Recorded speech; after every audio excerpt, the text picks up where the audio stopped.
Maya Chen stood at the entrance of the Sara Academy and took a deep breath. The building was beautiful. Glass towers reached toward the purple sky. Gardens filled with alien flowers spread across the campus. Students of every shape and size walked past her, talking and laughing like they had no worries in the world. She wanted to be one of them. She wanted it so badly that her chest hurt. For 3 years, Maya had been known across the galaxy as the Ghost of Kepler. She had commanded troops before she turned 13. She had won battles that grown soldiers could not win. She had saved thousands of lives during the terrible Helix War. But today, she was just a 16-year-old girl with a backpack. Today, she was going to be normal. Ambassador Kethra stood beside her. The tall Valari woman had skin like pale silver and eyes that held nothing but kindness. She had rescued Maya after the war ended. She had given her a home. And now, she was giving her something even more precious, a chance to be young. You deserve this, little one, Kethra said softly. You deserve to just be young. Maya nodded. She had practiced nodding in the mirror.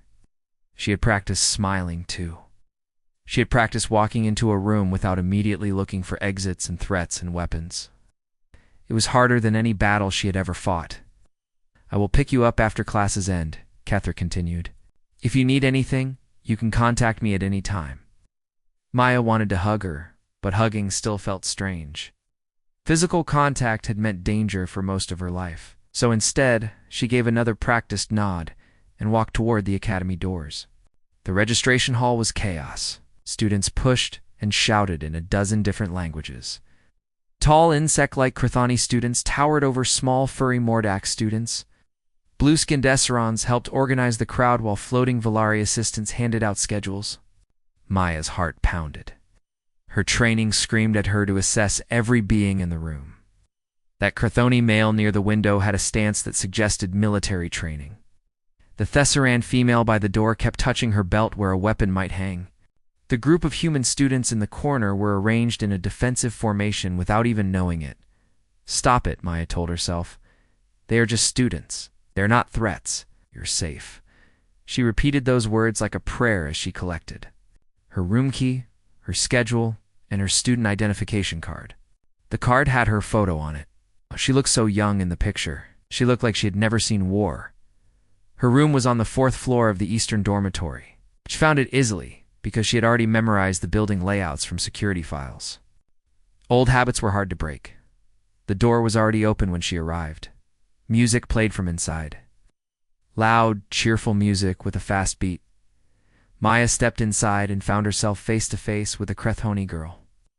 The girl had 4 arms, bright, orange skin, and a smile that seemed too big for her face.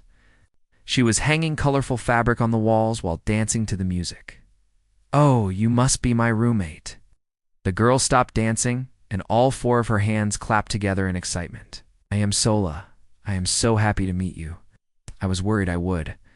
Get someone boring, but you look interesting. Do you like music?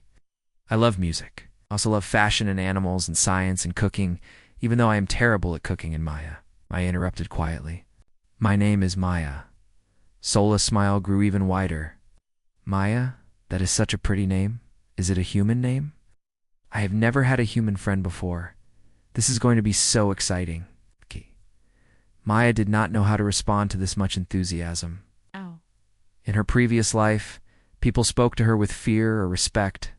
They gave reports and received orders. They did not clap for hands together and call her interesting. I will take the bed by the window, Maya said, if that is acceptable. Of course, I already took the other one anyway. Put up some decorations. I hope you do not mind. If you do mind, I can take them down. But I think they make the room feel happy. Do you like happy rooms? Maya looked at the colorful fabrics and the strange little plants on the shelves. She had never thought about whether she liked happy rooms. She had never lived in a room that was happy. It is nice, she said finally. Sola beamed like Maya had given her the greatest compliment in the galaxy. The rest of the morning passed in a blur. Maya attended orientation sessions. She received her textbooks. She found her classrooms and memorized the fastest routes between them. Sola stayed beside her the whole time, talking about everything and nothing. By midday, Maya felt something strange. It took her a moment to recognize the feeling. It was exhaustion. But not the exhaustion of battle or training. It was the exhaustion of trying to be normal, of trying to remember how to smile, of trying not to analyze every person she met. She followed Sola to the cafeteria for lunch. The room was massive. Hundreds of students sat at long tables, eating foods from a dozen different worlds. The noise was overwhelming. Maya collected something that looked like soup and found a seat near the wall. Sola sat across from her, still talking. I was beginning to realize that Sola was always talking. It was strangely comforting. It meant Maya did not have to say much herself.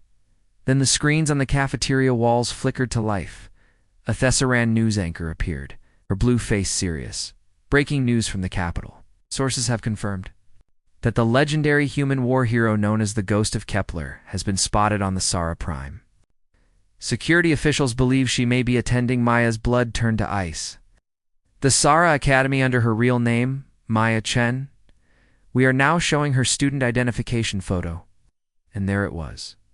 Her face. Her name. Her past, displayed on every screen in the cafeteria. The room fell silent. Every student turned to look at Maya. She saw their expressions change. Wonder, fear, confusion, fascination, horror. They looked at her. Like she was not a person anymore. Like she was a weapon, a legend, a monster.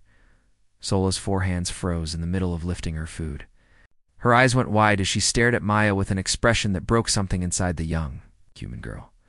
Maya had wanted for hours of being nobody. She had gotten less than 4. The Ghost of Kepler sat in the silent cafeteria, surrounded by hundreds of staring eyes, and felt her dream of a normal life crumble around her. She should have known. Peace was never meant for people like her. Maya sat alone in the academy gardens.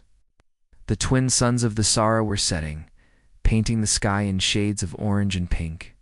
Alien flowers bloomed around her, filling the air with sweet perfume. It should have been peaceful, but Maya could not feel peace. She could only feel the weight of hundreds of staring eyes. Even here alone, she felt watched, judged, feared. She had run from the cafeteria. She had not looked back. She had not said goodbye to Sola. She had simply fled like a coward. Great Ghost of Kepler, terrified of a dining hall. Students walked past on the garden paths. Maya heard their whispers. That is her, the ghost.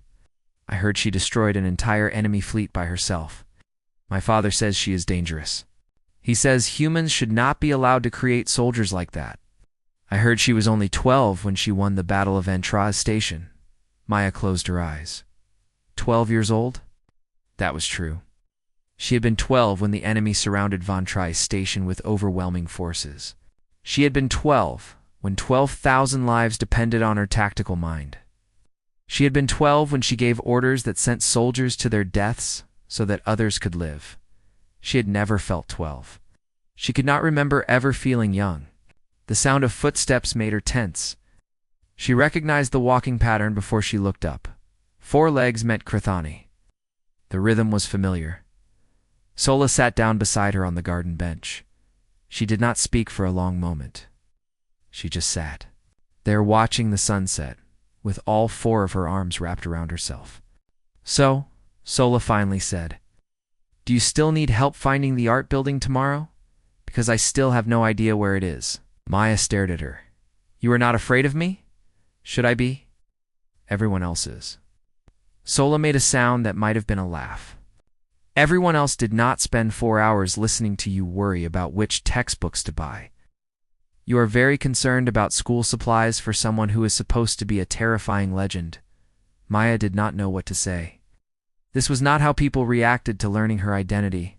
They were supposed to back away. They were supposed to treat her differently. "The art building is in the western campus," Maya said quietly. "Third structure past the science hall." Sola smiled. "See? Helpful, not scary at all." The next few days were difficult. The academy was divided over Maya's presence. Some students treated her with awe. They followed her through hallways. They asked for photographs. They wanted to hear war stories, like the war was some exciting adventure. Maya hated this group the most. War was not an adventure. War was screaming in blood and impossible choices. War was children dying in her arms while she calculated how many more would die if she made the wrong decision. Other students feared her. They avoided her in corridors. They whispered when she entered classrooms. They looked at her like she might attack them at any moment. And then there was the third group, led by a Chthoni male named Torvax. This group did not fear Maya. They blamed her. Torvax confronted her outside the mathematics building on the third day. He was taller than most Chthoni, with dark green skin and angry eyes. A small crowd gathered to watch. "Human," he said the word, like it was an insult. "Your kind started the war. Your kind created child soldiers. Your kind destroyed my colony." Maya stayed silent. She had learned long ago that angry people did not want answers. They wanted targets. "My mother died when the coalition forces crossed our system," Torvax continued. "Your forces, your war. And now you come here pretending to be a normal student? You are not normal. You are a weapon. Weapons do not belong in schools." "I did not choose to be a weapon," Maya said quietly. "That does not matter. You are what you are," Maya could have argued. She could have explained that she had been taken as a small child, trained before she could remember any other life, used by people who saw her as a tool rather than a person. But she did not argue, because part of her believed Torvax was right. She was a weapon. Weapons did not deserve peace. That night, the nightmares came. Maya was back at Vantry's station. Red lights flashed. Alarms screamed. Enemy ships surrounded them on all sides. She stood in the command center, surrounded by soldiers, 3 times her age, and they all looked at her with desperate hope. "What do we do?" they asked. "How do we survive?" In the dream, she could not remember the tactics. She could not find the solution. She just stood there while the enemy grew closer, while the station shook from weapons fire, while people screamed and died around her. She woke gasping, covered in sweat, her hands reaching for weapons that were not there. Sola was sitting on the edge of her bed. Her 4 hands were folded in her lap. Her expression was gentle. "Do not have to talk about it," Sola said softly. "But you do not have to be alone either." Maya wanted to push her away. She wanted to build walls and hide behind them. That was what she had always done. That was how she survived. But she was so tired of surviving. She wanted to live, so she did not push Sola away. She sat in the darkness of their shared room, trembling from memories of war, and let her strange new friend sit beside her until the morning light crept through the windows. Neither of them spoke. They did not need to. The next morning, everything changed again. Maya was walking to her first class when the academy alarms began to sound. Not emergency alarms. Information alarms. Something important was happening. She found her way to the main, administrative building where students and teachers were gathering around display screens. The academy director, an elderly Viceran named Vox Merrill, stood at the center of the crowd with a desperate expression. "A refugee ship is under attack," he announced. 3 enemy remnant vessels are pursuing them. The refugees are from the outer colonies. Mostly families. Mostly children. Maya's chest tightened. "Coalition military forces are 40 minutes away," Vox Merrill continued. "The refugee ship will be destroyed in 20 minutes. We have contacted every possible source of help. There is nothing anyone can do." Then his old eyes found Maya in the crowd. "Except perhaps you," he said. "I know we promised you peace, Maya Chen, but there are 300 children on that ship. You are the only one who can help them." Every eye turned to Maya, some hopeful, some afraid, some angry. She stood frozen. She had come here to escape this. She had come here to stop being the ghost. But 300 children would die. She refused. Maya closed her eyes for a long moment. When she opened them again, something in her expression had changed. The frightened teenager was gone. In her place stood something else. "Show me the tactical data," the ghost of Kepler said quietly. "We have work to do." The Academy's emergency command center was old and dusty. It had been built decades ago for emergencies that never came. The equipment was outdated. The communication systems were slow. The tactical displays flickered with every use. Maya did not care. She had won battles with worse. Academy staff rushed around her in panic. Teachers shouted questions. Security officers demanded orders. Director Vox Merrill stood in the corner, his old hands trembling with fear. "Everyone be quiet," Maya said. Her voice was not loud. But something in it made everyone stop. Something that spoke of command and certainty and absolute focus. "I need the communication array linked to this station. I need sensor data on the enemy vessels. I need to speak with the refugee ship captain now." People moved. They did not question her. They did not hesitate. 3 years ago, soldiers had responded to her voice the same way. Some things never changed. The tactical display showed the situation clearly. 3 remnant gunships were chasing a single unarmed transport. The transport was slow. The gunships were fast. In 15 minutes, they would catch their prey. 300 children would die. Maya studied the display. Her mind worked faster than any computer. She saw patterns and possibilities that others could not see. She calculated distances, speeds, trajectories.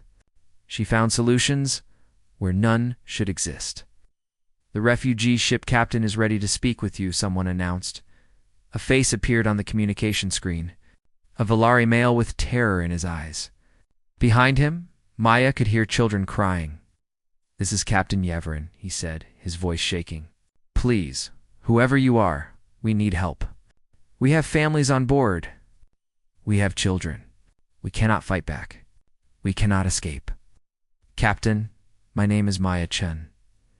I am going to help you survive, but I need you to trust me."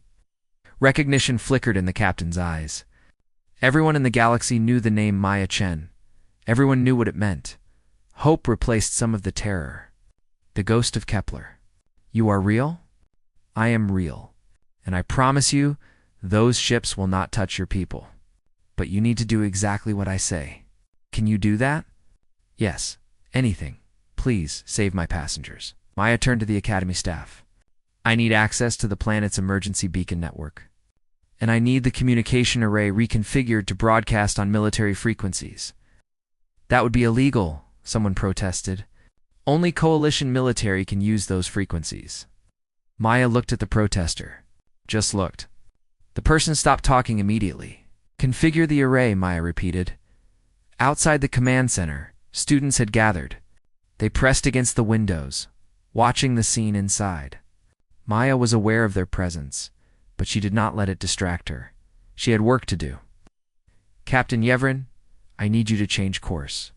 Turn toward the Thesara asteroid belt. Maximum speed? The asteroid belt? But we will be trapped against it.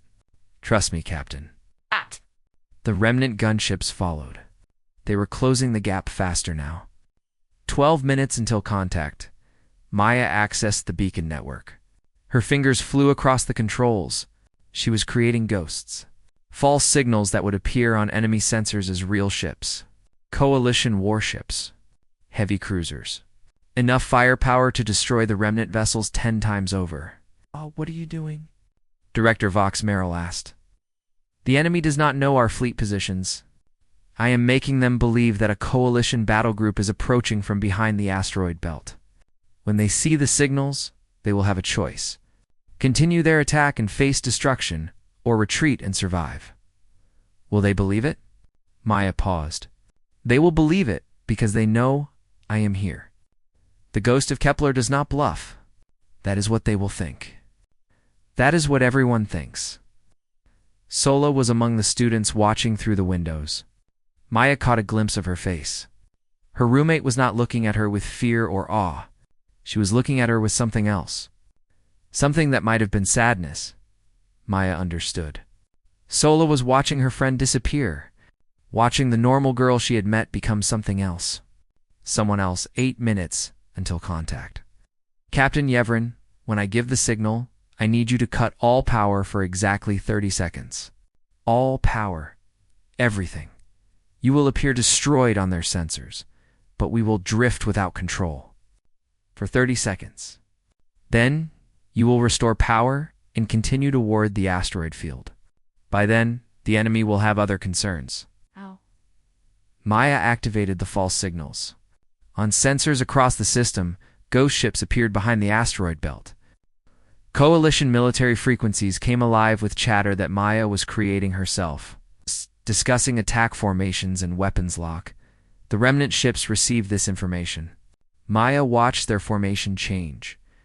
They were uncertain now. They had expected easy prey. They had not expected the ghost of Kepler. 5 minutes until contact. "Come on," Maya whispered. "Take the bait. Run away. Live." The remnant commander was not stupid. He knew that attacking a refugee ship while a coalition battle group approached was suicide. He knew his mission was not worth dying for. 3 minutes until contact. On the tactical display, the remnant ships began to slow. Their formation shifted from attack to retreat. "Oh, Captain," Maya shouted. "Cut all power now." The refugee ship's signal vanished from sensors.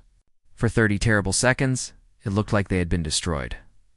The remnant commander saw his prize disappear. He saw the coalition battle group approaching. He made the only logical choice. The 3 gunships turned and fled. Maya watched them go. She counted the seconds until they jumped to faster than light speed. Only when they disappeared completely did she allow herself to breathe. "Captain Yevrin, restore power. You are safe." The communication screen flickered back to life. The Valari captain was crying. Behind him, Maya could hear cheering. Children's voices laughing with relief. "Thank you," he sobbed. "Thank you, Ghost of Kepler. You saved us. You saved our children." Maya could not respond. Her throat was tight. Her hands were shaking.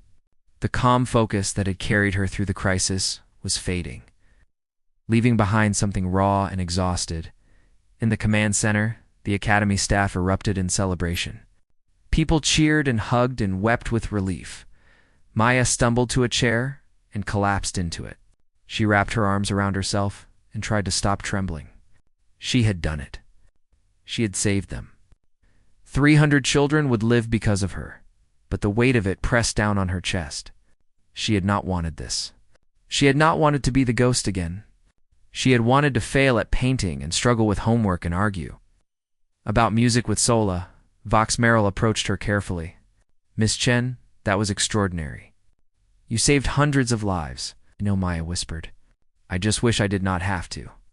Later that night, after the celebrations ended, a security officer brought Maya terrible news. "We intercepted a remnant transmission," he said grimly. "They have identified your signature. They know you are here." He showed her the message. It was short and cold. "The ghost lives. Notify High Command. She is the priority now." Maya stared at the words. Her dream of peace had just become a target on her back. The war had followed her to Thessara, and this time it was not going to let her go. She was so tired. Tired of fighting. Tired of being hunted. Tired of being the ghost, but the universe did not care what she wanted. The universe only cared what she was, and she was, whether she liked it or not. The most dangerous human being alive. 3 days passed after the refugee rescue. Maya attended her classes. She sat in her assigned seat. She took notes when teachers spoke, but she was not really there. She had retreated inside herself. She walked through hallways with her eyes scanning for threats. She mapped every exit in every room. She calculated escape routes from every location. She was preparing to run. That was what weapons did when they were hunted. They ran or they fought. There was no other option. Sola refused to accept this. "You are coming with me," she announced one afternoon, grabbing Maya's arm with 2 of her hands. "Right now. No arguing. Where are we going?" "To do something that has nothing to do with war or tactics or being famous. You need to remember that you are a person, not just a legend." Maya allowed herself to be pulled through the campus. She was too tired to resist, too empty to care. They arrived at the art building. Inside, a group of students had gathered in a bright studio filled with paints and canvases and creative chaos. Maya recognized some faces. The young Valari boy whose brother had served at Von Tri's station, a few Thessaran students from her morning classes, and, surprisingly, Torvax, The tall Crethoni stood in the corner, looking uncomfortable. When he saw Maya, his expression became even more awkward. "What is this?" Maya asked quietly. "A study group," Sola said cheerfully. "For art, you are joining us." "I do not know how to make art. That is the point. You are going to learn something that has nothing to do with fighting. Now sit down and pick up a brush." Maya sat. She picked up a brush. She stared at the blank canvas in front of her like it was an enemy. She did not know how to defeat. Her hands knew how to do many things. They could disassemble weapons in seconds. They could type tactical commands faster than any soldier in the coalition. They could find pressure points on 100 different species. But they did not know how to create something beautiful. She tried to paint a flower.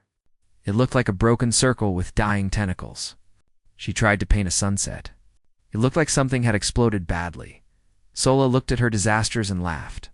Not meanly, kindly. The laugh of a friend who found joy in failure. "Perhaps we start simpler," Sola suggested. She pushed aside the brush and canvas and brought out paper and colorful finger paints instead. "Try this." Maya dipped her fingers in paint. She pressed them to paper. She made shapes without meaning, colors without purpose. For the first time in her life, she did something without tactical value. It was strange. It was uncomfortable. It was almost like freedom. Torvax approached while she worked. He stood silently for a moment, watching her struggle with basic art like a small child. "I spoke harshly to you before," he finally said. "I blamed you for things that were not your fault." Maya did not look up from her paper. "You were not wrong. My actions caused harm. Your actions in the war caused harm to some and saved others. That is what war does. But you were a child. I was angry at the people who used you, and I directed that anger at you instead. That was not fair." Now Maya looked up. Torvax's expression held something she had not expected. Shame, regret, understanding. "You were a child caught in something terrible," he continued. "We were all just children caught in something we did not choose. I am sorry for my cruelty." Maya did not know how to respond to apologies. She had never received many, so she simply nodded and returned to her messy finger painting. The afternoon passed slowly. Maya learned that she was terrible at art. She also learned that being terrible at something could feel strangely good. No one expected her to be perfect. No one's life depended on her success. The young Valari boy sat beside her and talked about his brother. Not about the battle or the tactics. Just about how his brother used to make terrible jokes and burn every meal he cooked. He talked about the person, not the soldier. Maya found herself sharing small things too. How she had once tried to teach herself to whistle and failed completely. How she secretly liked the terrible academy food because it was the first food she had ever chosen for herself. By evening, Maya had made something that might have been a picture of a tree if you squinted very hard and believed in miracles. Sola declared it a masterpiece and hung it on the wall of their room. But the piece could not last. That night, Director Vox Merrill called a meeting. The Academy administration had decided that Maya's presence put other students at risk. Coalition forces would provide security, but Maya needed to make a choice: stay and possibly make the Academy a target, or leave for a military installation where she would be protected but alone. Maya sat with Ambassador Kethra to discuss the decision. The Valari diplomat held her hands gently, a gesture of comfort that Maya was slowly learning to accept. "I do not want to be the ghost anymore," Maya admitted. "But I do not know how to be anything else." Kethra smiled sadly. "Humans have a saying. The bravest thing a warrior can do is choose to put down their sword. You have been brave enough for 10 lifetimes, little one.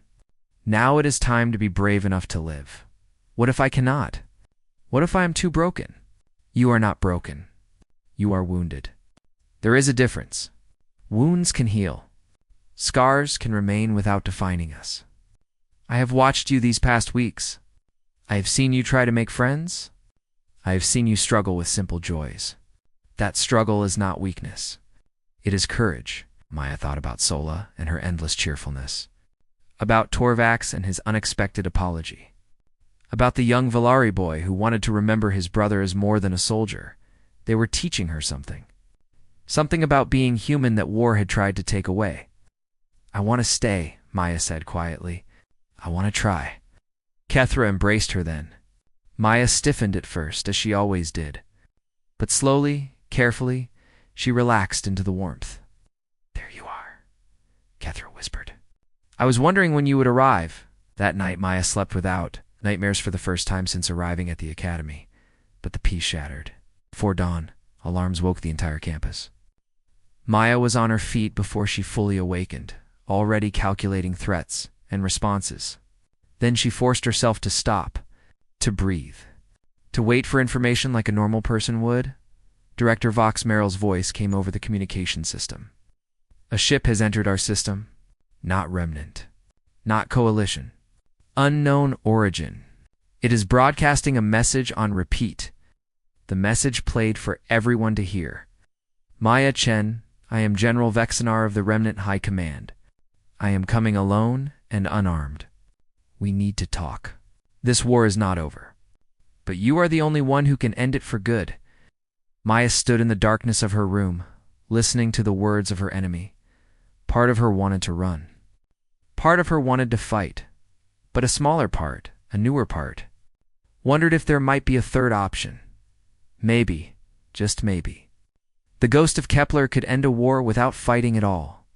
"General," shuttle landed on the academy grounds, under the watchful eyes of a dozen coalition guards. The morning sun cast long shadows across the landing pad. Students gathered at a safe distance, whispering nervously. Maya waited alone. When the shuttle door opened, she saw her enemy for the first time in person. Vexenar was old. Battle scars covered his face.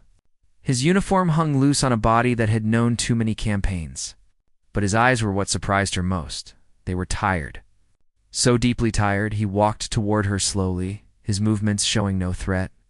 When he stopped a few meters away, he studied her with an expression she could not read. "You're smaller than I imagined," he said.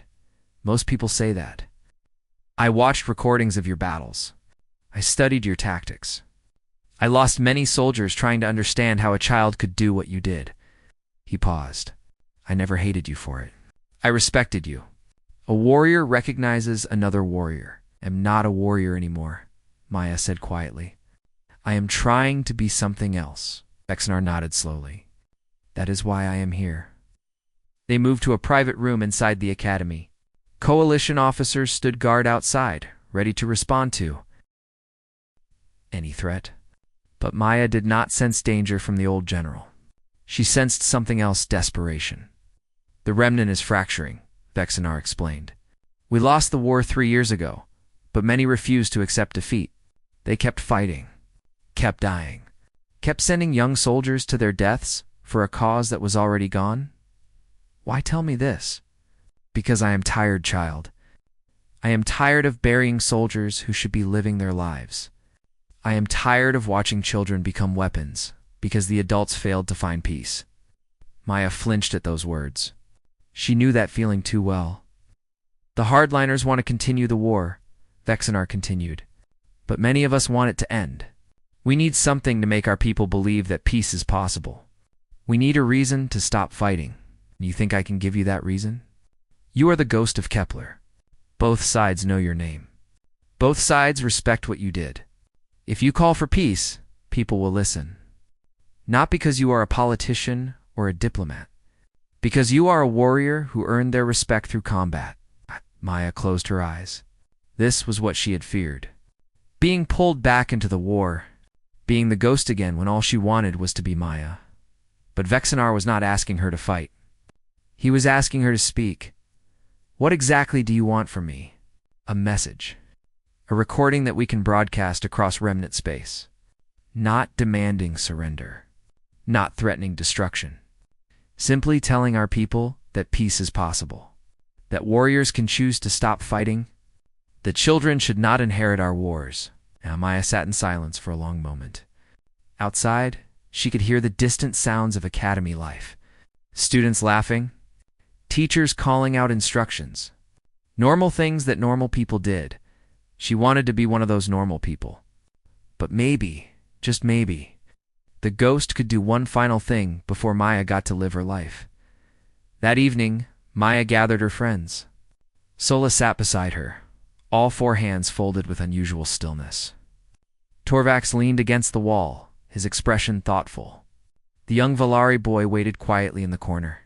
Ambassador Kethra stood by the door.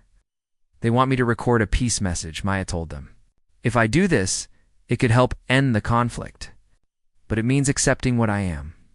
It means being the ghost one more time." Sola spoke first. "You do not have to be the ghost forever, but maybe the ghost can do one last thing.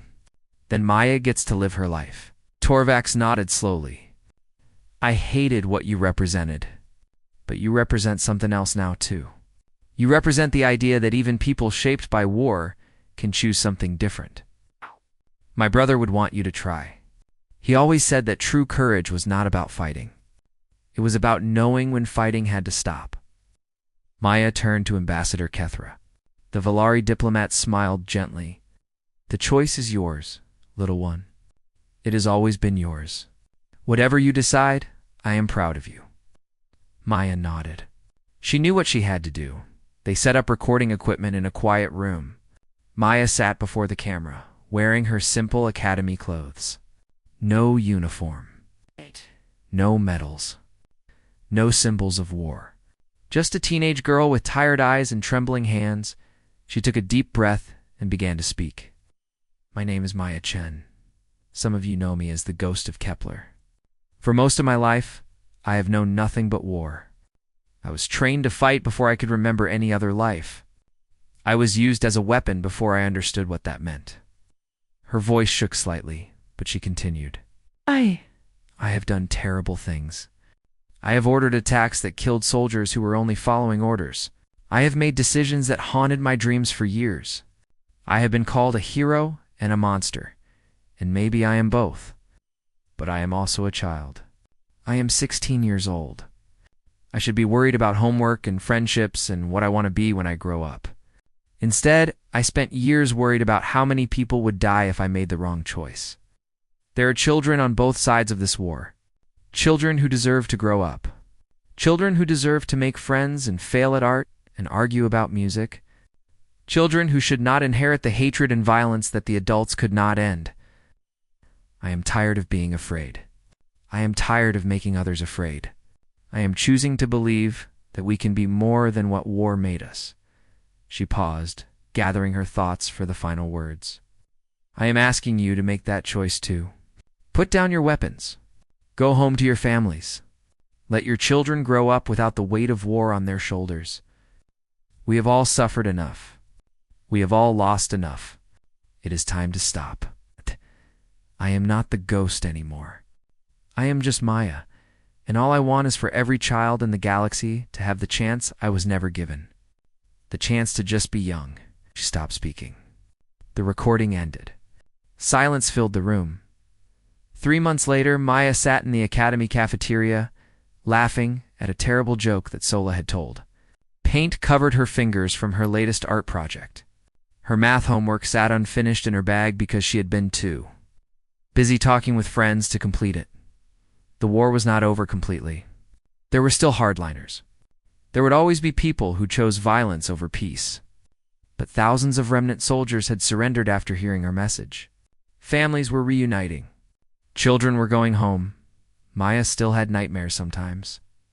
She still flinched at loud noises. She still scanned rooms for exits out of old habit, but it was getting better. Slowly, day by day, she was learning how to live. Ambassador Kethra visited that afternoon. She found Maya surrounded by friends, covered in paint, laughing at something ridiculous. The sight brought tears to her silver eyes. "There you are, little one," she whispered. "I was wondering when you would finally arrive." A young Valari girl approached their table nervously. Maya recognized her as a refugee from the ship she had saved months ago. The girl looked at Maya with wide, uncertain eyes. "Are you really the ghost?" she asked in a tiny voice. Maya looked at her friends. At Sola's encouraging smile. At Torvax's approving nod. At the table covered with spilled food and scattered homework and all the beautiful mess of ordinary teenage life. She knelt down to the girl's level and smiled gently. "I used to be," Maya said. "Now I am just Maya. Do you want to sit with us at lunch?" The girl's face lit up with joy. She climbed onto the bench beside Sola and immediately began asking about the colorful fabrics in the Crethoni's hair. Maya watched them for a moment, feeling something warm spread through her chest. She had spent years believing that peace was not meant for people like her, that weapons did not deserve happiness, that the ghost of Kepler could never become anything else. She had been wrong. The deadliest tactician the galaxy had ever seen. Picked up her tray of questionable academy food, sat down with her friends, and laughed at another terrible joke. She did not check the exits. She did not scan for threats. She did not calculate escape routes. For the first time in her life, Maya Chen was exactly where she belonged. She was finally home,